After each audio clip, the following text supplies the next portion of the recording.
Everyone, मैं Manish Kumar and welcome to my फाइमा study. So आज हम बात करने वाले हैं पार्ट 2 किस पे। तो चाइल्डहुड और डेवलपमेंट बीएड का फर्स्ट सेमेस्टर का हम लोगों ने एक सीरीज स्टार्ट किया, तो उसी का पार्ट 2 ही है। और सभी हम लोग मैक्सिमम 150 प्लस क्वेश्चन को सॉल्व करेंगे और अपनी एग्जामिनेशन अपनी तैयारी को बूस्ट करेंगे। ठीक है, चलिए तो इसी के साथ हम शुरुआत करते हैं। तो सबसे पहला क्वेश्चन तो ये आपका आता है कि भैया टर्मन के अनुसार 14वीं माह में लगभग अस्पष्ट बोलने वाले बालक होते हैं, कौन से होते हैं? तो भाई जो 14वीं माह में बोलना शुरू कर देगा उसे क्या बोलेंगे? प्रखर बुद्धि वाला बोलेंगे। क्या बोलेंगे भैया? प्रखर बुद्धि वाला बोलेंगे। ठीक है, अगला क्वेश्चन आपका आता है, मानव जीवन अनेक अवस्थाओं से गुजरता है। मानव जीवन में गर्भीय अवस्था से किसी भी अवस्था में प्रभावशाली विशेषताएं उभरती हैं, इसमें एकता और वैशिष्टता पाया जाता है। ये कथन जो है किसका है? ये भी बहुत इंपॉर्टेंट क्वेश्चन है। ये कथन आपका पर्टिकुलर फील्डमैन का है। किसका है? फील्डमैन का है। ठीक है, अगला आता है, अभिवृद्धि से तात्पर्य है कोशिकाओं में होने वाली वृद्धि से होता है। बिल्कुल सही है। अभिवृद्धि का मतलब ही क्या होता है? कोशिकाओं में होने वाली वृद्धि से होता है, जैसे कि लंबाई भार में वृद्धि। जबकि विकास के तात्पर्य जो होता है प्राणी में होने वाले संपूर्ण परिवर्तन को बोलते हैं। ये जो कथन है ये फ्रैंक के माध्यम से दिया गया है। इसके माध्यम से दिया गया भैया फ्रैंक के माध्यम से। अगला क्वेश्चन आता है, बाल विकास एक है। तो बाल विकास भाई क्रमिक प्रक्रिया भी होता है, कंटिन्यूस प्रोसेस भी होता है, निश्चित रूप से चलने वाली प्रक्रिया भी होती है। तो उसी के साथ ही हमारा आंसर जगह उपयोग सभी भी होता है। ठीक है, अगला क्वेश्चन आपका आता है, कोई भी दो बालक एक जैसे नहीं होते हैं, लेकिन उनके विकास का जो क्रम होता है समान होता है। ये जो सेंटेंस किसके द्वारा कहा गया है? तो भी गैलेस के माध्यम से कहा गया है।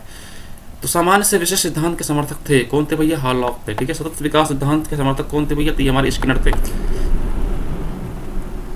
व्यक्तिगत भिन्नता का सिद्धांत के समर्थक थे। तो ये डिफरेंट जो कॉन्सेप्ट दिए गए उनके जो प्रॉस्पेरिटी के जो उनके फेवर में थे उन्हीं के बारे में बताया गया है। तो इसमें डगलस आते हैं और हालैंड आते हैं जो व्यक्तिगत विभिन्नता का सिद्धांत के समर्थक थे। किसने ये बताया कि तर्क और बौद्धिक प्रकारियों में विकास के प्रतिमानों की भविष्यवाणी संभव है? तो ये भैया तो ओवेन नाम के विशालक या स्कॉलर थे। फिर नेक्स्ट क्वेश्चन है, कार्ल सैनिक ने किशोरावस्था की उम्र बताई है। तो किशोरावस्था पहले भी डिस्कस हो चुका है, 12 से 21 साल। ठीक है, पर वहाँ पर 12 से 18 था, यहाँ पर क्या 12 से 21 साल है। किसके अकॉर्डिंग? कार्ल सैनिक के अकॉर्डिंग। वाटसन ने बाल विकास कितने भागों में बांटा है? तो भाई 7 भागों में उन्होंने बांटा है वाटसन ने।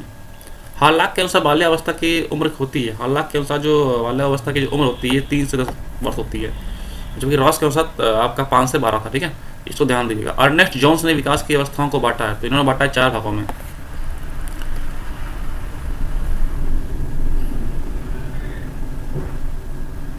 वंश परंपरा के मुख्य वाहक होते हैं। वंश परंपरा के मुख्य वाहक सिंपल था भाई, जीन्स होंगे, जीन्स के माध्यम से ही होता है कुछ।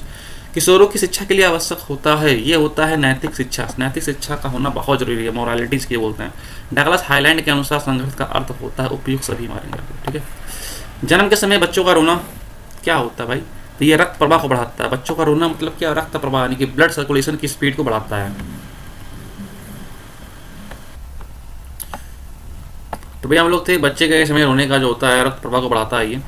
अगला क्वेश्चन आता है, जिस प्रकार एक ऋतु का आगमन पर दूसरी ऋतु के प्रस्थान के चिन्ह दिखाई देने लगते हैं उसी प्रकार बाल्यावस्था और किशोरावस्था एक दूसरे से संबंधित है। ये जो सेंटेंस है भैया किंग का है, तो इसको ध्यान देंगे।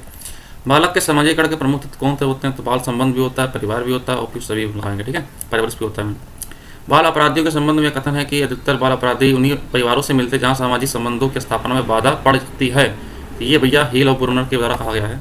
परिवार मुख्यतः इस प्रकार संगठित होता है जो सामाजिक कण को संभव बनाता है। जो स्टेटमेंट है ये इंपॉर्टेंट्स हैं, इनको बहुत ध्यान से आप लोग पढ़िएगा। ठीक है, बाल्यावस्था को प्रतिद्वंद्विता का काल भी कहा जाता है। ये किसने बताया? तो कायल पेट्रिक ने बोला था। कायल पेट्रिक ने क्या बताया कि बाल्यावस्था में प्रतिद्वंद्विता का काल होता है।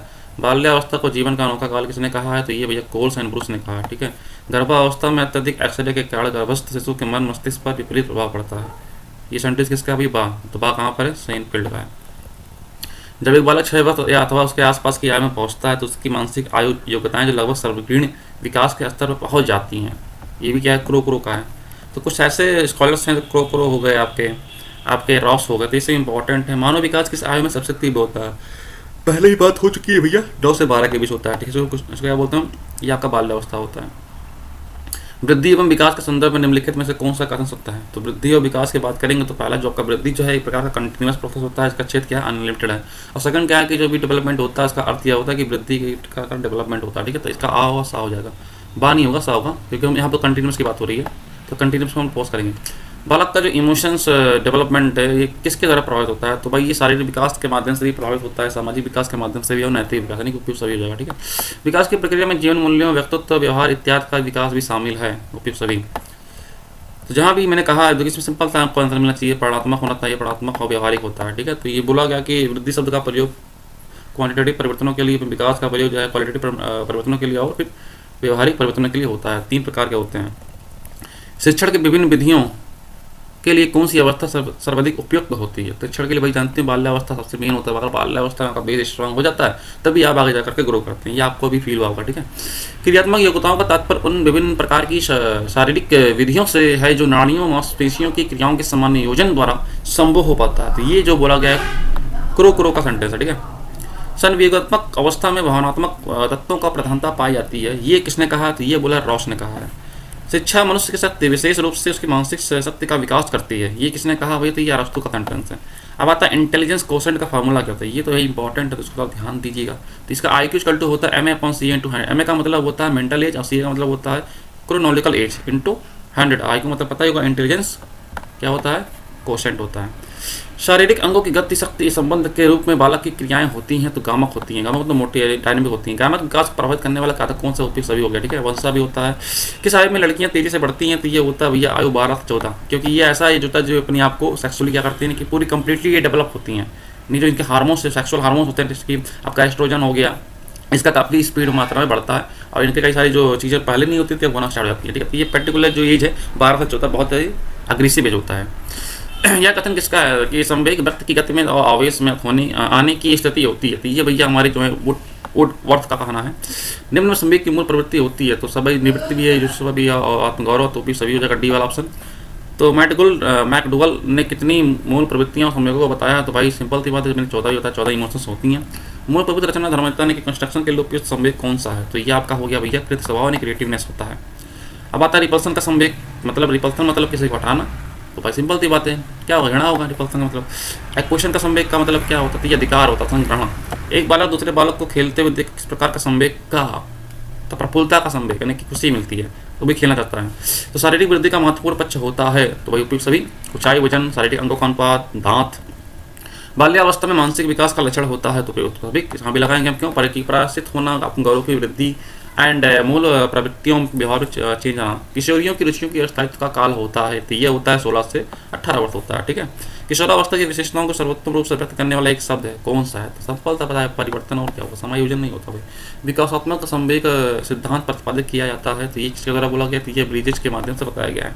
ऐसा वाला जिसकी बुद्धि लग 140 के ऊपर युवा होता है भाई, तो उसको बोलते हैं प्रखर बुद्धि बोलते हैं। यानी कि सामान्य बालकों की जो बुद्धि लग होती है कितनी होती है? ये आपका होता है पर्टिकुलर 110 से लेकर 119 के बीच होता है, ठीक है। हीन बुद्धि वाले 70 नीचे होंगे। डमाइड आप सॉरी आप आगे बढ़ते हैं। मानसिक द्वंद्व के प्रमुख कारण कौन कौन से हैं? तो भी सभी लगाएंगे। संवेगात्मक कारण होता है, आर्थिक भी होता है, जैविक भी होता है। आक्रामकता का तात्पर्य होता है हिंसा। तो ये भी लगा देंगे हम। वंशानुक्रम व्यक्ति की जन्मजात विशेषताओं का पूर्ण योग है। तो ये किसने कहा? ये पीटरसन का सेंटेंस है। माता पिता बालक के जन्मदाता न होकर केवल बीज कोष के संरक्षक हैं, जिससे वे अपनी संतान को देते हैं। ये भैया बोला गया बीज कोष की निरंतरता का सिद्धांत ये है। जैसे माता पिता होते हैं वैसे संतानें गुण रखती हैं। सिद्धांत पर्टिकुलर किसका है? भैया समानता का, होमोजेनिटी का रूल है। वातावरण वो बाहरी शक्ति जो हमें प्रभावित करती है। यह कथन किसका है? तो ये रॉस का है। किसका? भी रॉस का। तो ये आपका पहला जो टॉपिक था चाइल्डहुड ग्रोथ का जो पहला चैप्टर था, इंट्रोडक्शन वाला पार्ट, ये आपका खत्म होता है। दोस्त 23 क्वेश्चन मैंने ऑलरेडी करा दिए हैं। अब जो नेक्स्ट टॉपिक आपका आता है उसके बारे में हम लोग नेक्स्ट वीडियो में बात करेंगे। अगर आपको ये वीडियो अच्छा लगा हो तो इस वीडियो को लाइक करिए, शेयर करिए, सब्सक्राइब करिए और अपने जो हित मित्र हो जो आपके सहपाठी उन्हें भी शेयर करिए, जिससे कि उनकी एग्जामिनेशन में भी उनको क्या मिले? बूस्ट ग्रो मिले, ठीक है। तो इसी के साथ मैंने वाणी को विराम देता हूँ। Thank you and let's